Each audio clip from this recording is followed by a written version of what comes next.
जय हिंद दोस्तों हम सभी लोग आज अकारांत पुल्लिंग शब्द के बारे में पढ़ेंगे जो कि संस्कृत शब्द रूप के लिए बहुत ही महत्वपूर्ण चैप्टर है और आपके लिए बहुत उपयोगी है। दोस्तों, आप हमारे यूट्यूब चैनल टॉप 50 स्टडी से तो अभी तक जुड़ ही गए होंगे सब्सक्राइब करके, क्योंकि पूरी हम आपको तैयारी व्यवस्थित क्रम से संस्कृत व्याकरण की करा रहे हैं। आपने हमारी प्लेलिस्ट संस्कृत व्याकरण ट्रिक में देख भी चुके होंगे। तो चलिए अब शुरुआत कर देते हैं। आज हमें पढ़ना है अकारांत पुल्लिंग शब्द। राम शब्द की नहीं पढ़ना है, अकारांत पुल्लिंग मतलब हमें एक शब्द रूप नहीं पढ़ना है। आज कम से कम 100 से प्लस शब्द रूप आपको आज के दिन याद हो जाएंगे। ऐसी ट्रिक बताएंगे, इतनी सरल तरीके से बताएंगे। तो चलिए 100 प्लस शब्द रूप आज याद हो जाएंगे जो आपके पेपर के लिए उपयोगी हैं। तो हम सबसे पहले समझ लें कि अकारांत पुल्लिंग शब्द हम राम शब्द के रूप से शुरुआत कर रहे हैं। अकारांत पुल्लिंग क्या है? जिसके अंत में आ आता है वो अकारांत कहलाता है। जैसे राम शब्द है रा माँ, और माँ को कर दो हलंत, इसमें से निकाल दो आ, तो इसके अंत में क्या है? आ है, इसलिए क्या कहलाएंगे? अकारांत। ठीक है। यही राम की जगह यदि मान लो रमा शब्द लिखा होता तो इसको क्या कह दे? इसके अंत में बड़ा आ है तो इसको आकारांत कह देते। ठीक है। मान लो यहाँ पर सखी लिखा होता तो इसको ईकारांत कह देते क्योंकि अंत में ई है। ठीक है। यही मति लिखा होता तो इसको छोटी वाला ईकारांत कह देते क्योंकि ई अंत में है। जो जिस शब्द के अंत में हो उसको, वजह से भानु में ऊ अंत में है तो उकारांत कहते हैं इसको। ठीक है, छोटा उकारांत कहते हैं। ऐसे ही आप लगा लेना। तो अकारांत मतलब जिन जिन शब्द जो पुल्लिंग शब्द हैं, अकारांत पुल्लिंग के पढ़ रहे और अकारांत हैं, उन सब में शब्द रूप चलेंगे राम के जैसे। राम के शब्द रूप की ट्रिक से आप कैसे याद करेंगे? आपको बिल्कुल घबराना नहीं है। आपको बता दें कि विभक्ति होती हैं प्रथमा द्वितीय तृतीय आदि, और 3 वचन होते हैं। एक राम की बात कर रहे हैं तो एक वचन आ जाएगा, 2 राम की बात कर रहे हैं तो 2 वचन, और 2 से अधिक रामों की बात हो रही है तो बहुवचन। तो चलिए हम शुरुआत करते हैं। राम शब्द के रूप पढ़ना है। राम प्रथमा में पढ़ेंगे रामः रामौ रामः। ऐसे आपको याद नहीं होगा दोस्तों, एक हमारे साथ आपको गाते जाना है। जैसा हम बोले वैसा दोहराते जाना, अभी हाथ रट जाएंगे। और इसके बाद हम ये पूरा बताने के बाद बताएंगे कैसे आपको 100,000 से भी ज़्यादा शब्दों के रूप याद होगा। 100 नहीं, 1000 नहीं, लाख शब्द के रूप, जितने शब्द हैं बहुत सारे शब्द के रूप याद होगा, भी बताते हैं। चलिए तो शुरुआत करें। रामः रामौ रामः प्रथमा। दोस्तों ऐसे गा के याद करना है। आपको पूरी क्रम से तैयारी करनी है तो आप हमारे चैनल टॉप 50 स्टडी, जिसके माध्यम से आप वीडियो देख रहे हैं, यूट्यूब पर भी सर्च करें और इसको सब्सक्राइब जरूर कर लें। कई लोग दोस्त बोलते सर आपसे जुड़ना है क्या है, तो कुछ नहीं, आप सब्सक्राइब कर लें। हम पूरी तैयारी आपको संस्कृत व्याकरण की क्रम से करा रहे हैं, आपकी पूरी तैयारी होगी। ठीक है, तो पढ़िए। रामः रामौ रामः प्रथमा रामं रामौ रामान् द्वितीया रामेण रामाभ्याम रामहि तृतीया। ठीक है, ऐसे तृतीया तक हो गए। रामः रामौ रामः प्रथमा रामं रामौ रामान् द्वितीया रामेण रामाभ्याम रामहि तृतीया। ठीक है, ऐसे बार बार आप बोलेंगे, अपने आप याद हो जाएंगे। चतुर्थी से देखें। रामाय रामाभ्याम रामेभ्यः चतुर्थी। बोलें रामाय रामाभ्याम रामेभ्यः चतुर्थी।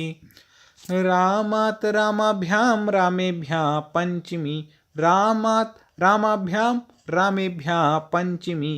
रामस् रामयोः रामाणां षष्ठी। रामस् रामयोः रामाणां षष्ठी। रामे रामयोः रामेषु सप्तमी। रामे रामयोः रामेषु सप्तमी। हे रामा हे रामौ हे रामः। संबोधन। संबोधन हमेशा प्रथमा जैसी होती है, बस हे लग जाता है, हे भुवर इत्यादि। तो प्रथमा में जैसे रामा रामौ किया था ना, वैसे ही कर लेना। बाकी संबोधन में ये होता है। आपको बता दें सबसे ज़्यादा जो पूछा जाता है षष्ठी का बहुवचन, तो इसमें रामाणाम बनता है। सप्तमी का बहुवचन पूछा जाता है, रामेशु बनता है। तो ऐसे कुछ मैं अभी आपको वो ही बता दे रहा हूँ कि कौन कौन सी विभक्तियाँ ज़्यादातर पूछता है। ठीक है, वो बता दे रहे हैं और ट्रिक भी बता दे रहे हैं। तो एक बार शुरू से दोस्तों आ जाइए और जल्दी जल्दी हमारे साथ एक बार गा लीजिए, इसके बाद आगे बढ़ते हैं। रामः रामौ रामः प्रथमा रामं रामौ रामान् द्वितीया रामेण रामाभ्यां रामहि तृतीया रामाय रामाभ्यां रामेभ्यः चतुर्थी। रामात् रामाभ्याम रामेभ्यः पंचमी रामस्य रामयो रामाणां षष्ठी रामे रामयो रामेषु सप्तमी हे रामा हे रामौ हे रामा संबोधन। ठीक है दोस्तों, इस प्रकार से आप लगा लीजिएगा। पंचमी के एक बहुवचन में एक वचन में याद रखिएगा रामात बनता है, और चतुर्थी और पंचमी का द्विवचन और बहुवचन समान होता है। ठीक है, सबसे ज़्यादा पूछा जाता है तृतीया का बहुवचन, तो याद रखिएगा राम ही बनता है, राम ही तृतीया का बहुवचन पूछा जाता है, एक वचन पूछा जाए तो रामेण बनता है। ऐसे मुख्य हमने बता दिए। अब देखो हमने किस शब्द के बारे में पढ़ा, अकारांत पुल्लिंग। अब संसार में जितने भी शब्द अकारांत पुल्लिंग हैं वह सब क्या हैं, उसके रूप राम जैसे चलेंगे, चला के ही बता रहे। जैसे मेरा ही नाम है अमित, नाम मेरा, तो अमित शब्द कैसा है, अकारांत पुल्लिंग है, क्योंकि ता में क्या छुपा है, आ। कोई ही व्यंजन बिना स्वर की सहायता के नहीं बनता है, हम पहले आपको पढ़ा चुके हैं। तो ता में छुपा है आ। अब ये आ अंत में हो तो अकारांत, तो इसके भी ऐसे ही चलेंगे रूप। किसी भी शब्द के ले लो, अब यहाँ पे जो दिए हैं अध्यापक, तो उसके ऐसे ही चलेंगे। मनुष्य, सुख, जनक, शब्द अकारांत पुल्लिंग शब्द। छात्र, अश्व, घट, गज, मृग, अभी हम चला के भी रूप बता रहे। वृक्ष, शिक्षक, विद्यालय, कृषका, हिमालय, ग्राम, बालक, कृष्ण, शिव आदि के रूप भी चलेंगे। जैसे बालक के ले लें, राम के पन्ने याद कर लिए, अब बिल्कुल बालक के देखो ऐसे ही बनाते हैं, कैसे बनते हैं। जैसे यहाँ रामा किया था, यहाँ बाल का, तो गा लीजिए। बालक के बनाइए, आप खुद गाइए हमारे साथ, देखना। अब राम की जगह है बालक के बनाना है। ठीक है, देखें। बालकः बालकौ बालकः प्रथमा बालकम बालकौ बालकान द्वितीया। दोस्तों आप कोई भी रूप बना लेंगे, भी और बता रहे हैं। ठीक है, आगे की वीडियो में हम स्त्रीलिंग शब्द और नपुंसकलिंग शब्दों के बारे में ही बताएंगे। इसके अलावा हमारी बहुत सारे वीडियो संस्कृत के, चाहे संधि हो, चाहे समास हो, चाहे धातु रूप हों, और भी शब्द रूप हों, और बहुत सारे वीडियो, इसके बाद वर्णमाला हो, चाण स्थान हो, सारे वीडियो हमारे चैनल पे अपलोड हैं। आप टॉप 50 स्टडी चैनल की प्लेलिस्ट में जाएं और जा करके जरूर देख लेना। तो शुरुआत कर देते हैं बालक के फिर से। बालकः बालकौ बालकः प्रथमा बालकम बालकौ बालकान द्वितीया बालकेन बालकाभ्याम बालकैः तृतीया।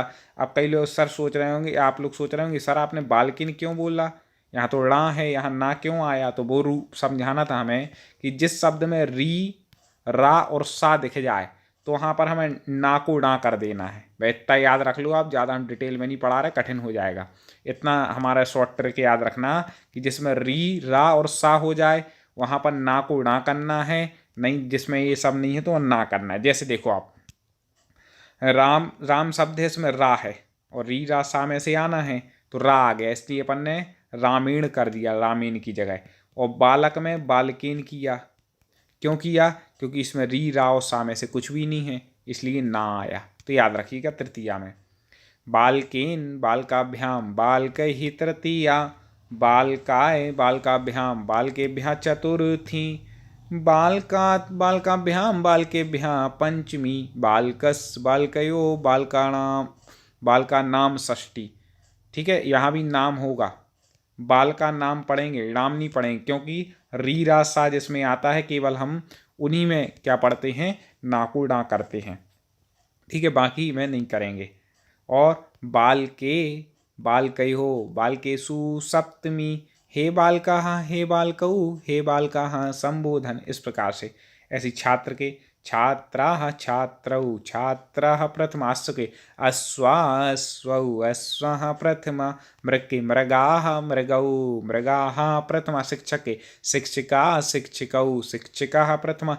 ऐसे कोई भी शब्द आप संसार का उठा लें, जैसे राम के पढ़ लिए, श्याम भी कैसा है, आकारांत पुल्लिंग, श्यामाः श्यामौ श्यामः प्रथमा। ऐसे कोई आप बना सकते हैं। दोस्तों एक निवेदन, वीडियो को आगे शेयर जरूर कर देना, जिससे और भी मित्र जो सरल भाषा में संस्कृत व्याकरण पढ़ना चाहते हैं, आप अपने व्हाट्सएप ग्रुपों के माध्यम से, टेलीग्राम ग्रुप, फेसबुक के माध्यम से आगे जरूर शेयर करेंगे। इस वीडियो को लाइक जरूर करेंगे, और पूरी तैयारी के लिए हमारे चैनल टॉप 50 स्टडी सब्सक्राइब करके जुड़ गए होंगे, ऐसी उम्मीद करते हैं। अगले वीडियो में पुनः हम इसके आगे स्त्रीलिंग शब्दों पर चर्चा करेंगे। उसकी जानकारी आपको कैसे मिलेगी, तो जिसने हमारे चैनल को सब्सक्राइब कर लिया होगा उसको नोटिफिकेशन आ जाएगा, और वो आसानी से जैसे ही वीडियो आएगा अपनी तैयारी कर सकेगा। तो दोस्तों तैयार रहें, पूरी तैयारी के लिए जुड़े रहें और आप सफलता प्राप्त करें।